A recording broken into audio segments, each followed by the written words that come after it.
Okay. Good morning, everyone. Time for convening has arrived. Senate will come to order. At this time, I will ask all unauthorized personnel to exit the chamber. Recognize the senator from the 28th for reading of the journal. Good morning, Mr. President. Happy Cinco de Marzo.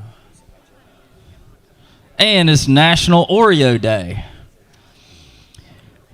Mr. President, we got a great lineup of pages today. Very little work for them to do today, but who knows? And first out of the gate, out of Decatur, very good friends of mine's son, William Bowen. In fact, his daddy was my little brother in the fraternity. And I was in his mom and daddy's wedding. Out of Palmetto, we have Palmer Fisher, another one of mine. Out of Claremont, we have Caleb Ginn. Out of Gainesville, we have Carly Gomez. Out of Gainesville, we have Melanie Serrano. Out of Ackworth, we have Christopher Adelsky and Nicholas Adelsky. Out of Noonan, we have Maya Andrew, the great city of Holmes. Out of Marietta, we have Gianna and Thomas Bonfini. Also out of the city of Holmes, Noonan, Georgia, we have Tamsin Collette and Tinley Copeland.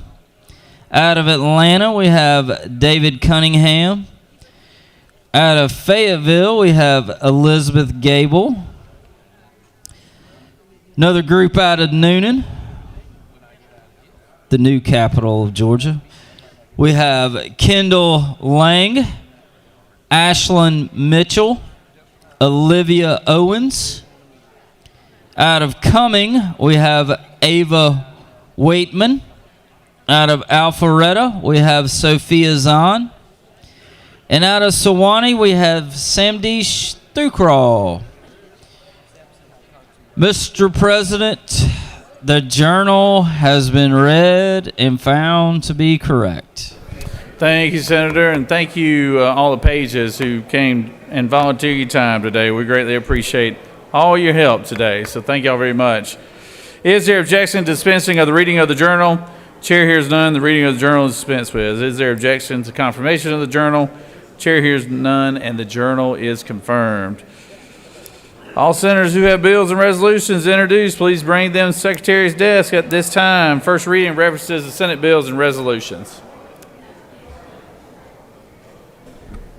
Senate Bill 570 by Senators Kennedy of the 18th and others, a bill to be entitled... Judiciary.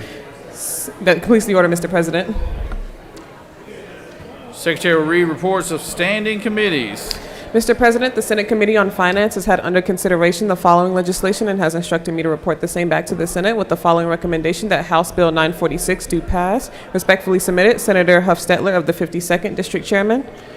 Mr. President, the Senate Committee on Health and Human Services has had under consideration the following legislation and has instructed me to report the same back to the Senate with the following recommendation that House Bill 1078 do pass, House Bill 1083 do pass. Respectfully submitted, Senator Watson of the 1st District Chairman.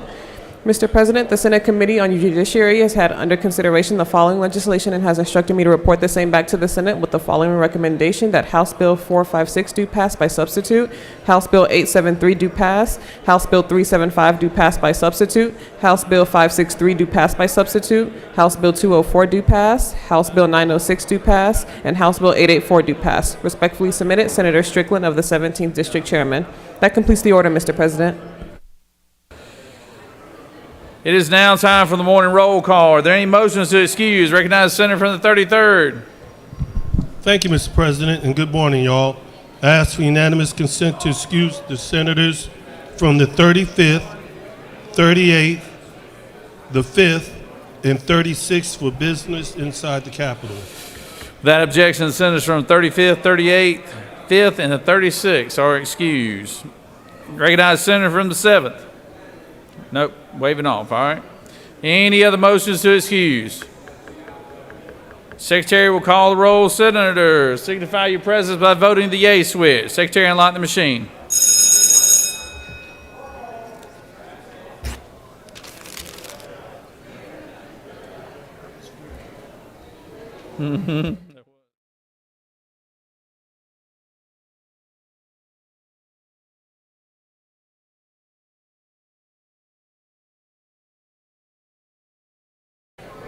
Consent to excuse the senator from the 6th for business outside the Capitol. Without objection, Senator from the 6th is excused. Senator from the 20th, what purpose you rise? Request unanimous consent to excuse the senator from the 19th and the 50th. Senators from the 19th and the 50th, without objection, are excused.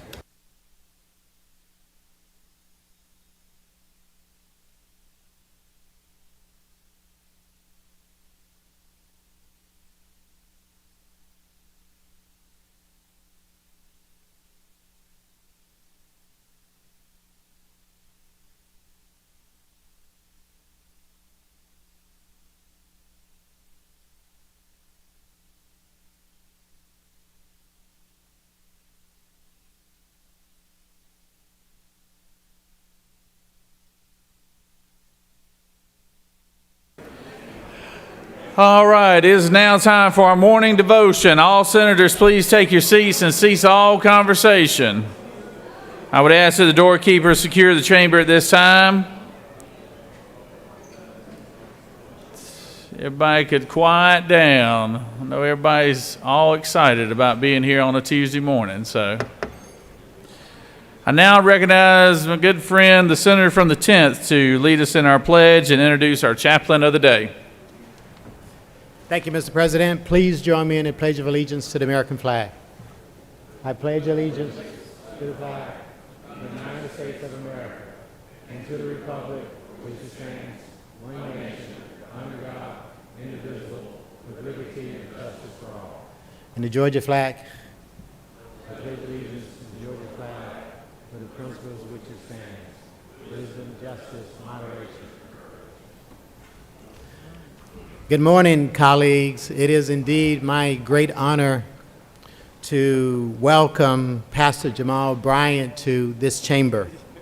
You see, I've tried for a while to get Pastor Bryant to come up here and join us, but his schedule just hasn't permitted. He's a very busy pastor, serving the community and, of course, serving our great state. Pastor is joined by one of his church members, Ms. Wonder. If you'll please stand, wave your hand. She works in the Attorney General's office. So anytime Pastor Brian is in the neighborhood, there's a lot of his members, and sure some up in the balcony that comes out and join him as well. Pastor Brian is a visionary civil rights activist. He's a community organizer. He's a Presidential Lifetime Achievement Award recipient. And something I didn't know about Pastor is that he's a 2-time Grammy Award-winning artist. Dr. Jamal Harrison Bryant combines sound biblical teachings, business acumen, and political insight to propel the body of Christ to action and greater levels of faith. Since his youth, Dr. Bryant prevailed against the odds, and I really mean that he prevailed against the odds. Something else I didn't know about my good friend is that he rose from a GED to a PhD, and I'm sure there's a story behind that as well. Before pastoring, he served as the National Youth and College Director at NAACP for 6 years, where he helped to mobilize over 70,000 youth worldwide in nonviolent campaigns. Dr. Bryant, a third-generation minister, was the founding pastor of Empowerment Temple AME Church in Baltimore, Maryland, acclaimed as the fastest-growing African Methodist Episcopal Church in the denomination, 200-year history. Now that's progress. With an undeniable gift to bridge generations from the civil rights movement to the Black Lives Matter era, Dr. Bryant incites change in the faith community. His ability to reach across social, economic, and political barriers has helped people experience the life-changing gospel of Jesus Christ and activate success in their everyday lives. His ministry has become an incubator for entrepreneurs, homeowners, and the likes. Additionally, programs on his guidance have aimed to spread the gospel, develop strong leaders, empower the economically disadvantaged, and challenge social justice.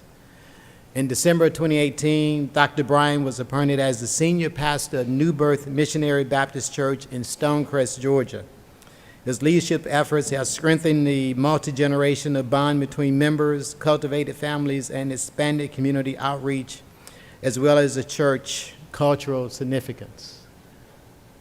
Please allow me to bring forth the pastor of New Birth Baptist Church, one of the largest African-American churches in the state of Georgia, and a man who I'm so proud to call my friend, Dr. Jamal Bryant. Thank you so much. Good morning, all of you. Good morning to our Lieutenant Governor. Thank you, Senator Jones, for extending to me this opportunity. I want to take a point of personal privilege to salute all of the women who are serving today, as this is a Women's History Month. Thank you for being the backbone of this great state and clearly of this amazing Senate. I walked into the chamber today with a bipartisan message from a former king of the Middle East. In his memoir, The Book of Psalms, he wrote in chapter 41, "Would you consider the poor?" South African president said, "Poverty is not an accident. Just like slavery and apartheid, it can be removed by human beings." Having never been elected into public office, but what Gen Z would consider as an influencer, Mother Teresa said the greatest disease in the West is being unwanted, unloved, and uncared for. No matter how big our nation is, no matter how strong Georgia is, we are no stronger than our weakest people, which is the poor. There's a great disillusionment amongst this nation that would suggest that there are some entities that want to just safeguard the wealthy, maintain the middle class, but there is no strategy for the poor. If all politics are local, I would urge and charge you on today to make sure that in whatever decisions you make in the next couple of days before sine die, that you will consider the poor. Consider how it is that we have given $165 billion in aid to the Ukraine. But in so doing, as a superpower, we have a global responsibility, but we also have an obligation to be mindful of the poor. With the $165 billion that we have sent to the Ukraine, ladies and gentlemen, we could have fixed the Flint water crisis 215 times. With that same money, we could have given every homeless veteran $2 million. With that same money, we could have given $20 billion to fix homelessness across the states of America. If we could have given that same money, $50 million, to every family that was impacted by the Maui wildfires. With that same money, can you imagine what we could have done to raise the state of education here in Georgia? Consider the poor. Consider the poor in knowing last night 1 million Americans slept in their car. Consider the poor. Be mindful of almost 3 million people who have been purged from Medicaid rolls. Consider the poor. And before it is that I charge you to do that as public officiants, I am mindful in my own capacity as a cleric to know why it is that stained glass windows were initially installed in churches. Stained glass windows were put in churches so that the parishioners, while praying and praising, did not have to look outside and see abject poverty. And while it is that today we are shrouded by a gold dome, let's be mindful of the families in Georgia who are in rustic poverty, trying to figure out how to feed middle schoolers at lunch.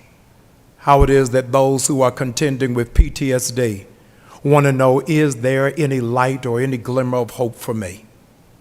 I close by reminding you of a story that Jesus shared many years ago that I want to remix in this setting. He said that there was a man going from Jerusalem to Jericho, but for all intents and purposes, there was a man going from Savannah to Atlanta. and he fell amongst thieves.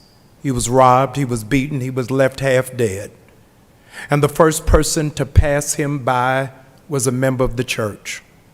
And the second person to pass him by was a member of the legislature. And the third person who came along was a stranger. I want to pause and publicly thank the nonprofit agencies in the state of Georgia who have filled in the gap where churches have failed, where policies have failed, but for the nameless and faceless people who remember the poor. He said, David did, that your blessing is just in thinking about them. Because it was, in fact, that Grecian philosopher that stole from the Egyptian philosopher, I think, therefore I am. What you think is what you become, and what you become is what you do. Let the legacy of your tenure of public service say that generations yet unborn was a group of legislators who remembered the poor. Let's pray.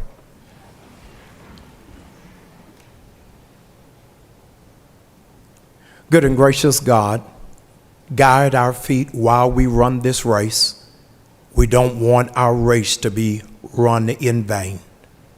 Give us the mind of the poor who had the thought to start colleges like Payne. Give us the mind of the poor, of those who started Morris Brown College. Give us the mind so that the soundtrack of our existence will be the song of the Negro spiritual. If I can help somebody as I pass along, if I can cheer somebody with a word or with a song, it's only then that our living will not be in vain. God, please don't let us die wealthy in our pockets, but poor in our hearts. It's in Jesus' name we pray. Amen.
If I could have everyone's attention, if I could have everybody's attention, please. We have a special guest. As many of y'all know, I always let our congressional leaders come into the chamber and address the audience. And we've got a good friend of mine from the Augusta area, Congressman Rick Allen, here today. And he is here to qualify, so he is running again. We're glad for that. And he told me, be sure, he wanted me to remind each and every one of y'all, now there's a little golf tournament coming up next month in his hometown. He said he had plenty of tickets for everybody in here. All you had to do is ask him for it. So, all right. Y'all give Congressman Rick Allen a warm welcome. Thank you. Appreciate it. Well, it's great to be with you. I always enjoy being here at the Capitol. It's a lot more fun than being at our place. We're very divided. We're a very divided country. People ask me, said, my goodness, what's wrong with the United States Congress? I said, well, the Congress is a reflection. It's the people's house. The House of Representatives is a reflection of the culture. And we have a very divided culture. But in these halls is where change most effectively happens. And what I'm working toward in Washington is it's an old term called servant leadership. In fact, I serve on the board of Lead Like Jesus. Jesus was the greatest servant leader to ever live on this planet. He established it. Servant leadership means I don't own it, I don't own you, I don't own it all. It all belongs to God, and I'm just a steward here. And it also means bottom up, not top down. What I'm working to do is to stop the federal government from all this top-down stuff, because they think they know what you need to drive, where you can go, and all these other things, regulations. And I agree with the pastor. We need to help the poor, no question about it. But every time the government does something for the poor, guess what? They expect something in return. You ever thought about that? They expect something. In other words, you owe them. And that's one reason we have generational welfare in this country. This government is perpetrating this and has nearly destroyed the family. That's why in the state of Georgia, I want y'all to continue great work you're doing. Best state to do business in 10 years in a row. And if you don't think my colleagues know about it up there, they come to me all the time. And they tell me what in the world is going on in the state of Georgia. And this is what I tell them. It's all about leadership, folks. It's all about what you're doing for this state. And I'm going to tell you, it's known throughout the country. Why do you think so many people are moving here? It's because this stuff doesn't just happen. It's great leadership. So keep up the great work you're doing. You're making me a proud Georgian in the midst of that, whatever you want to call it in Washington. I'm going to continue to work to make our states more powerful, our communities more powerful, so Washington can actually learn from you. How about that? But that's what I'm trying to do for you. I appreciate the opportunity and privilege to work for you on your behalf. And I am signed up again, and I look forward to it because I really believe in my heart. And like I said, we don't have a government problem in this country. We have a heart problem in this country. We got to fix that first. And you know who? The only one that can fix that, and that is Jesus Christ. So when we fix that heart problem, we won't have to worry about the poor. But I will tell you this is the only country in the world that if you do life in according with His decrees and are obedient to it, in this country, you will be a millionaire if you do life the right way. That is what we need to tell young people. They need to know that opportunity is there because some of them don't know it. There's many that have, it's come to life. Ben Carson is a great example, great friend of mine, and there are many other examples. His mother made him read books. And then he understood what he could do. And his brother lives right here in Georgia, is an aeronautical engineer. What a success story. That is what I want to see. I don't want to lose one child in this country. If you're not reading at the third grade level when you finish the third grade, you're likely not going to graduate from high school. We got to fix that. And we can fix it in Georgia. Because if you graduate from high school, learn a trade, get a skill, get married, have children, like I said, you will live the American dream. It's guaranteed in this country. No other country in the world can guarantee that. Keep up the great work. I really appreciate what you're doing. And please continue to give guidance to this federal government so they can understand how we do business in Georgia. Thank you very much.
We have a very special guest here today. We have the AG Rhodes Health and Rehab leadership here today, and they've got an amazing story. So, Secretary, read the resolution.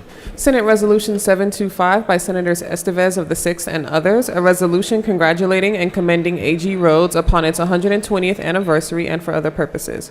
Whereas during its 120 years of service, AG Rhodes has been dedicated to providing compassionate care to seniors throughout Metro Atlanta. Now therefore be it resolved by the Senate that the members of this body congratulate AG Rhodes upon the grand occasion of its 120th anniversary, commend it for its many outstanding contributions on behalf of the seniors in Georgia, and extend best wishes for its continued growth, development, and success. That completes the order, Mr. President. Is there objection to adoption of the resolution? Chair hears none, and the resolution is adopted. If I could get everybody's attention, please. Everyone's attention.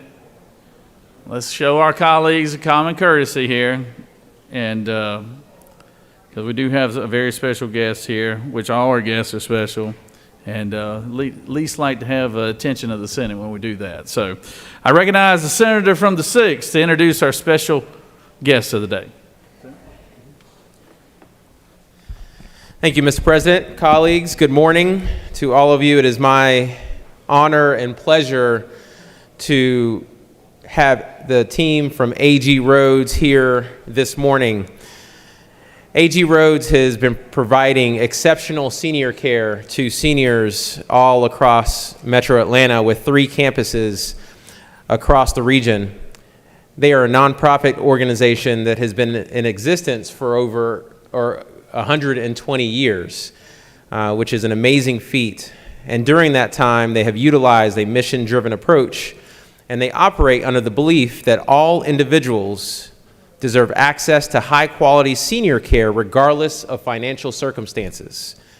The organization provides its residents with personalized care that prioritizes their physical, emotional, and social well-being through its team of dedicated healthcare professionals. And colleagues, I can attest to the great work that AG Roads does in the community because my mom is a resident of one of their facilities.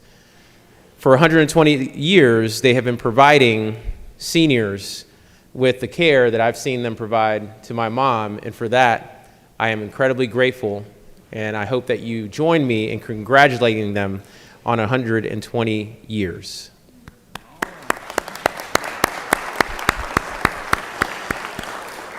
I'd like to introduce to you the team, some of the team members at AG Roads. We have a few of the trustees in Jocelyn Dorsey, Maurice Baker, and Margaret Denny. Ms. Denny is especially important because her family started the organization AG Roads, which we are all grateful for. Kim Beasley is a communications director at AG Roads, and Deke Cato is the CEO. And I'd like to invite Mr. Cato up to say a few words. Thank you very, very much, Senator Esteves, and all you honorable senators for this honor. This is quite the birthday present for AG Roads. We do not take lightly the responsibility that this state and this community has put on us. We take care of over 1,100 of our state's most vulnerable seniors yearly.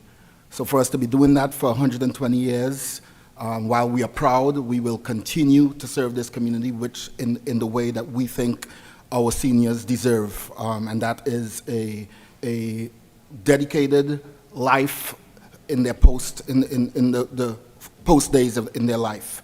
120 years is also important to us because in a few months we will be opening our brand new campus in Cobb County, and that campus will take care of 130 elders, most of whom will be living with dementia. So again, our hope is to give them a dignified method, a dignified way of living, and we enjoy doing that for this community. And we thank you all again for this honor. Thank you to each and every one of you. Thank you.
We always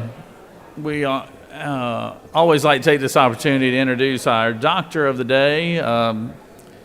We have a physician here today that her husband, I think a lot of y'all might know, he walks the hallways, Raul over there, and Raul, I always knew there's somebody keeping you up somewhere, so, but no, we're glad to have his wife here today, and I recognize the senator from the 55th to introduce our special guest. Thank you, Mr. President, members of the Senate. It is my pleasure to introduce one of my constituents, Dr. Drew Contractor. She is a board-certified orthopedic surgeon, fellowship-trained in hand, wrist, and elbow surgery. Dr. Contractor served in the U.S. Army for 12 years, achieving the Army Commendation Medal and the rank of Major. Dr. Contractor is a double dog and completed her bachelor's and master's degree at the University of Georgia. She has a master's in public health from Yale University and earned her medical degree at George Washington University. Dr. Contractor worked at the Centers for Disease Control and Prevention prior to her medical career. Additionally, she serves her community on autism and mental health issues. She is married to journalist Raul Bali and is the proud mother of 2 boys. Thank you so much, Dr. Contractor, for coming to visit with us and taking care of our members that might have an illness. And as it's always said, I hope you don't have to use her. Welcome, Dr. Contractor. I'm honored to be your doctor of the day. I'm happy to serve you, especially any chronic orthopedic issues you might have. I commend your efforts and commitment to your constituents. As a surgeon, I repair what's broken, remove what's harmful, and I eliminate what's painful. But mental health is an invisible issue that we all deal with that's difficult to repair, remove, or eliminate. From children to the elderly, mental health conditions worsen all health problems, reduce productivity, increase addiction, and put our individual and community safety at high risk. Georgia ranks one of the lowest of 5 in the United States for mental health access. I implore you to prioritize this as a foundation of our state's health and safety. Thank you for your time. Come visit me, y'all, and go Dogs. All right, all right. That's great.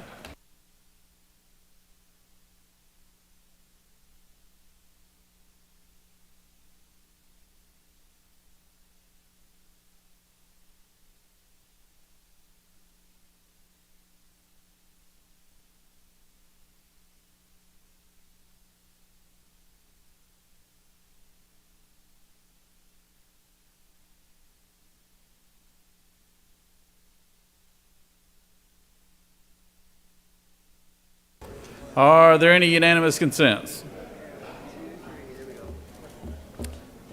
Does any senator wish to rise on a point of personal privilege? We have a few.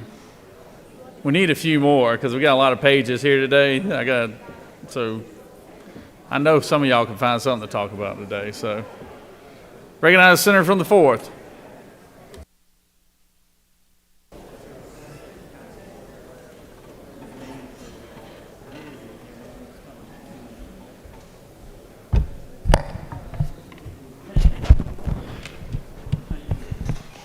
Thank you, Mr. President. I'd like to announce that today is Reach Out and Read Day at the Capitol, and I'd like in the gallery today is Miss Amy Ickerson, who is the Executive Director. She stand, please. Kim Thomas, who is Program Director. Carolina Klinker, who is the Program Manager. And Carson Pennington, who's the Communication Specialist. Thank y'all for being here. We have put on your desk today this little book. to take home to your children, well, probably more so your grandchildren. And read it. And it also, it has been approved by the senator from the 20th. So just want to let y'all know that. So let me tell y'all a little bit about Reach Out and Read. Reach Out and Read Day at the State Capitol recognizes the power of reading to young children every day and every day. Reach Out and Read's early literacy intervention began in 1989 at Boston Medical Center and has expanded to 50 states, serving 5.7 million families today. Georgia's affiliate office now serves 177,045 children and families in 78 counties and at 205 hospitals. More than 1,000 medical providers and staff have been trained in the evidence-based early literacy intervention program of Reach Out and Read. Just over the past 12 months, 354,000 well-child checkups engaging approximately 177,000 children and families were conducted across Georgia with pediatricians and providers implementing the Reach Out and Read program. Since the program began, more than 2.7 million new children's books have been given to young children in Georgia by pediatric providers. Reach Out and Read is the only early literacy intervention program endorsed by the American Academy of Pediatrics. Thank you, Mr. President, and thank you, Reach Out and Read, for the great job you're doing to helping our children learn how to read. Thank you.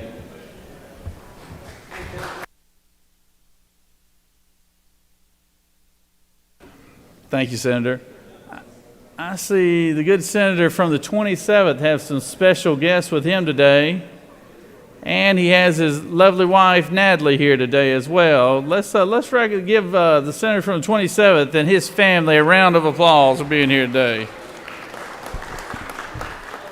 I'm assuming they're all here because we requalified today. All right, sounds good. Good deal. Recognize the senator from the 39th.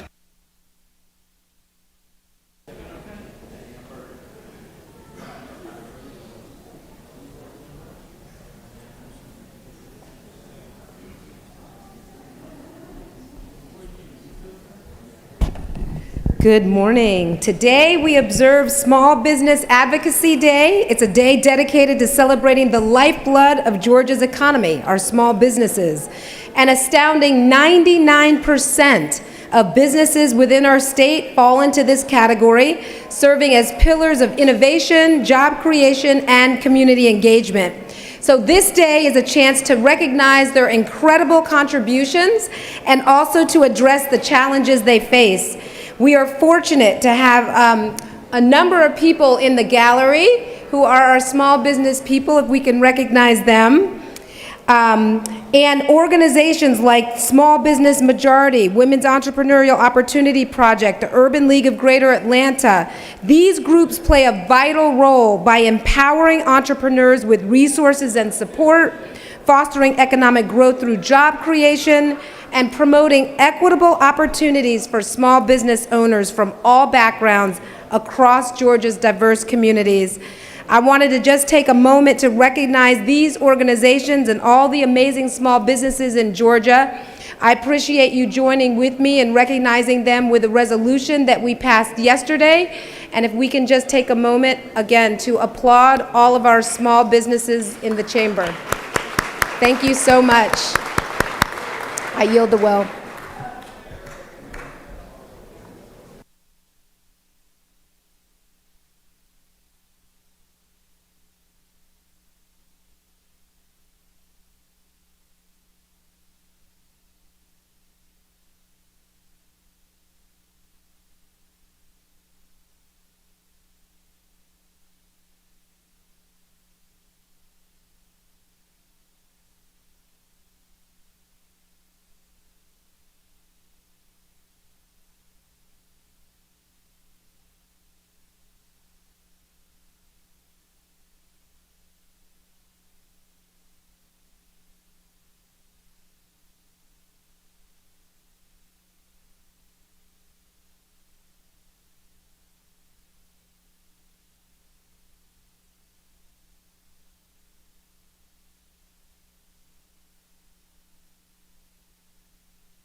Recognize the senator from the 15th for a point of personal privilege.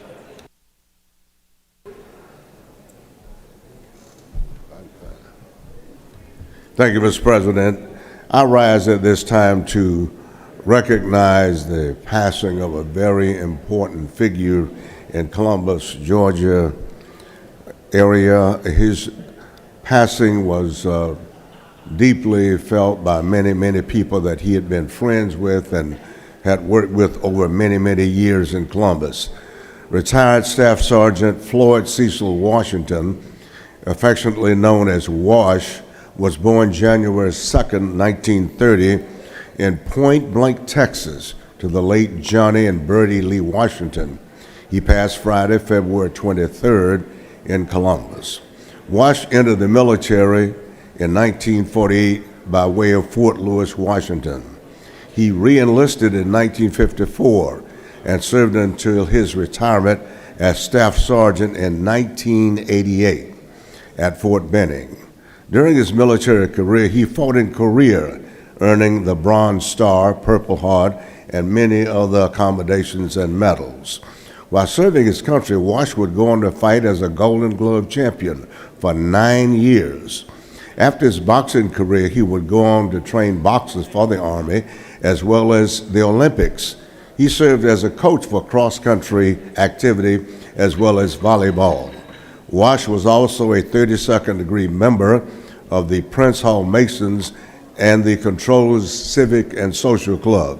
Between the years of 1960 and 1970, Wash owned and or operated all of the following establishments: Sportsman's Shed, Wilson's Paradise, Lover's Holiday, the La Carousel, and the Tap and Game Room. At the same time, he ran the S&W Lounge, which stood for Sandman and Wash.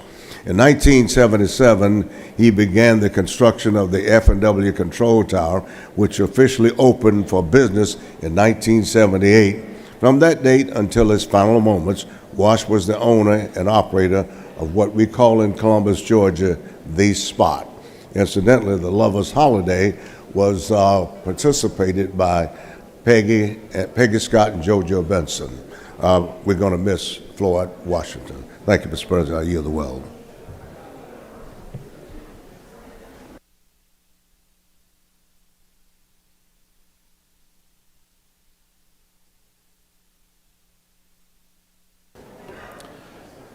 Recognize the senator from the 12th on the point of personal privilege.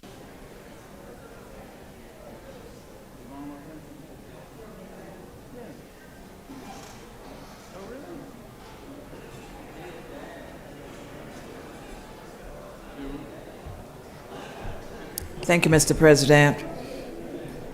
Colleagues, in support of SB 157, sponsored by the senator from the 17th, there's a short story that I would like to share with you. Dale had the odds set against him since birth.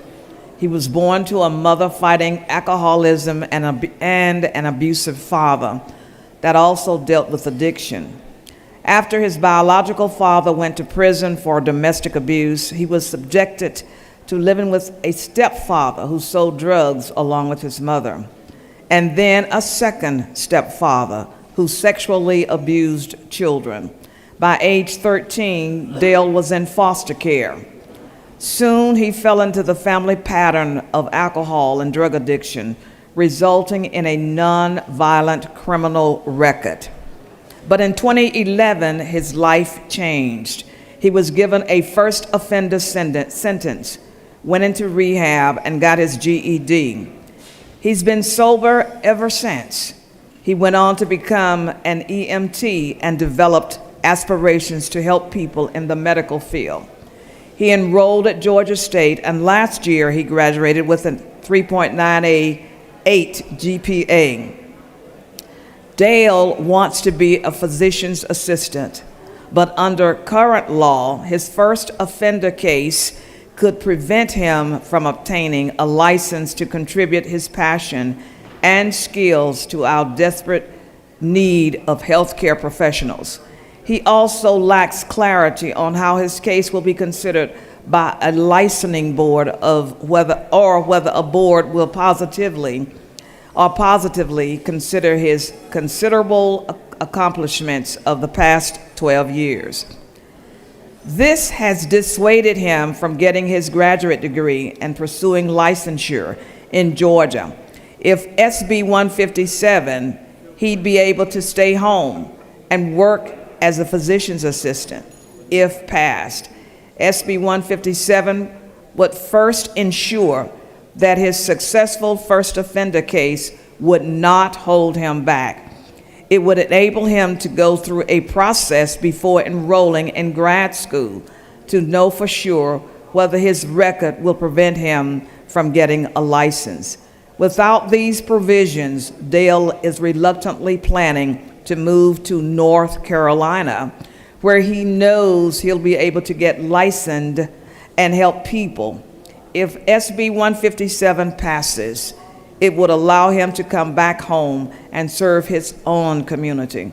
I commend our Judiciary Chairman, the Senator from the 17th for sponsoring this bill, and our Lieutenant Governor for making this a priority. We passed SR 157 last year, and it is time for the House of Representatives in the state of Georgia to do the same. Thank you, and I yield the well. Thank you, Senator.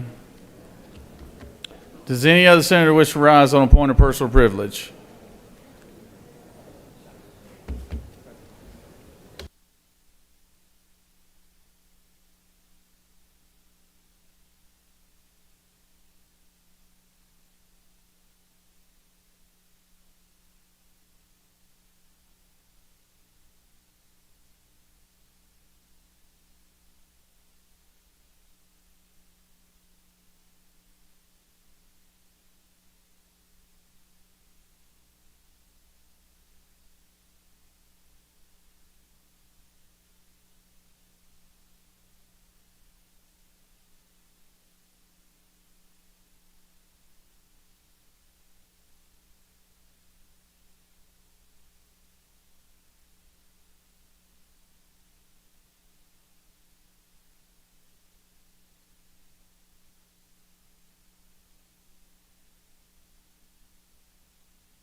You have before you a consent calendar, privilege resolutions. Does any senator wish to remove a resolution from the consent calendar? Is there objection to the adoption of the resolution on the consent calendar? Chair hears none. The resolution on the consent calendar is adopted.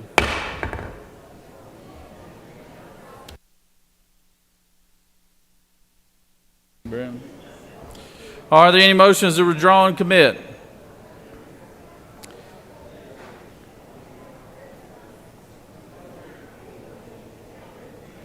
I recognize Senator from the 51st, the Majority Leader. Parliamentary inquiry. State your inquiry. It seems unusual to have so many House members in the chamber this week. Do you think they're all looking for a seat to upgrade to next year? You know, I have never met a House member that didn't want to be a senator. So, Senator, I recognize you again if you like. It would be an honor. I'd like to make a motion that the Senate stand adjourned pursuant to H.R. 978 until 10 a.m. on Thursday, March 7th. The Majority Leader has moved that Senate stand adjourned until Thursday, March 7th. Secretary, read the announcements. The Rules Committee has been canceled.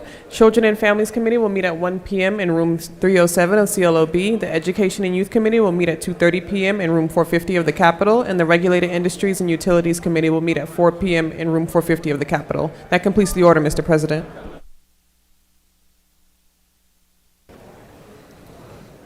Any other announcements? All right, the Majority Leader has moved. The Senate stand adjourned until 10 a.m. Thursday, March 7th. All those in favor of the motion signify by saying aye. All those opposed? Well, it looks like the ayes have it, so we're going to stay in here a little bit longer here. The ayes didn't quite come through for us right there, excuse me. We'll just stand at ease till y'all get pepped back up. So I guarantee y'all on Thursday when we have 15 presentations, I bet we'll have 35 of y'all wanting to do points of personal privilege too. So, all right, the ayes have it. We're adjourned. Y'all have a good day.